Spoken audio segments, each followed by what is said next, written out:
If we take a look back at the Star Wars franchise, there's always been a controversy with the prequel trilogy. That's pretty much a given. A lot of fans reacted to the prequels in a negative manner, but in my opinion, not as negative as what happened with the sequel trilogy. This is Mike Zero. Make sure to subscribe if you are new to the channel for future Star Wars content. Now, like I've said before in the past, say what you will about the prequels. Yes, it got its criticism from the fans, even myself back in the day.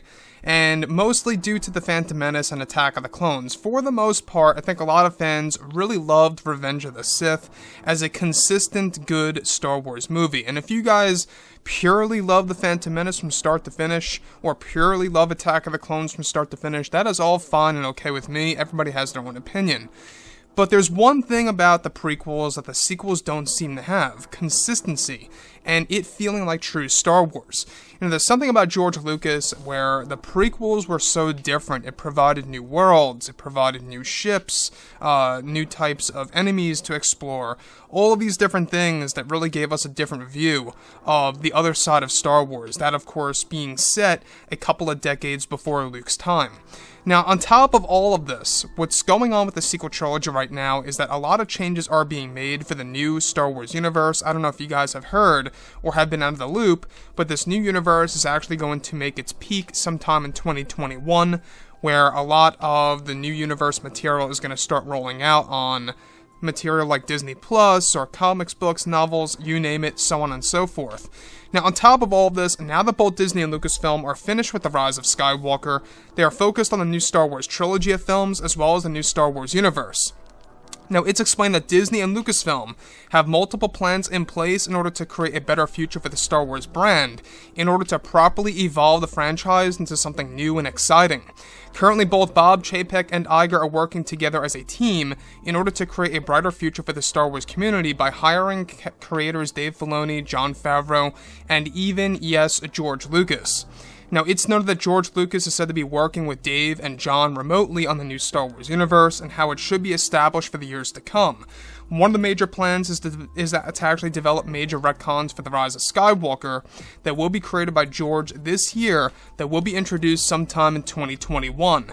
The retcons have to do with changing the stories of Luke Skywalker, Palpatine, and even Rey that will have a massive impact on how fans view and watch the latest Star Wars film by Disney. Not just that, but also George Lucas is ascribed to be changing the entire meaning of the ending of The Rise of Skywalker as we speak, in order to create a post-Episode 9 era in a more simple fashion. For this to happen, George is said to be restarting many aspects of the ending of Episode 9, and that this will be told through books, comics, and more, as well as the planned Rise of Skywalker sequel series. However, George is additionally involved with the pre-planning of releasing the JJ cut of the film sometime in 2023, and that he, Jon, and Dave have creative control over these specific decisions. Now, the thing about really restarting aspects of the Rise of Skywalker by applying these major retcons really is a big risk, and I've talked about this before in the past, is that when you're providing retcons to this level, where you interchange many aspects of Palpatine, Rey, and Luke, these are the core characters of Episode 9, there's no doubt about that.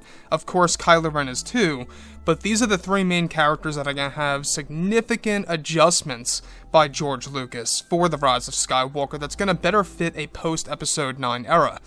Now, I don't know if you guys have heard, but they actually are introducing a plan to bring back Palpatine once more in a post-Episode 9 era after the Rise of Skywalker, kind of like what they did in the old EU, where Palpatine came back to life twice.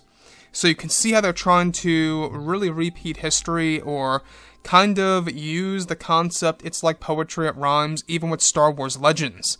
You could look at it that way. Now, when we think about it this way too, we can see that Disney is basically trying to pick up all the pieces of the glass and put it back together somehow. Seems like a very difficult task, right? Almost, nearly impossible.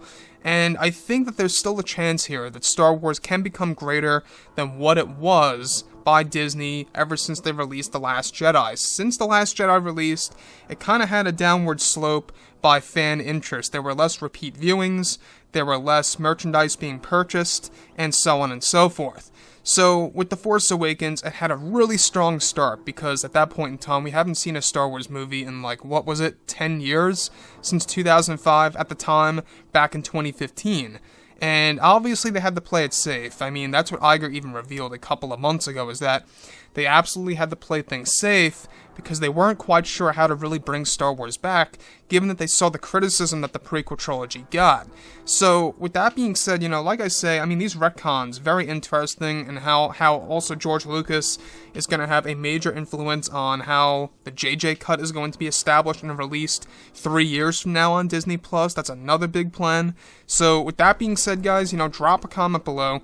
Let me know what you think about all of this in the comments, and if you guys did enjoy the content for today, do make sure to drop a thumbs up on this video to support the channel. I thank you all so very much for the kind support, and I'll catch you guys next time.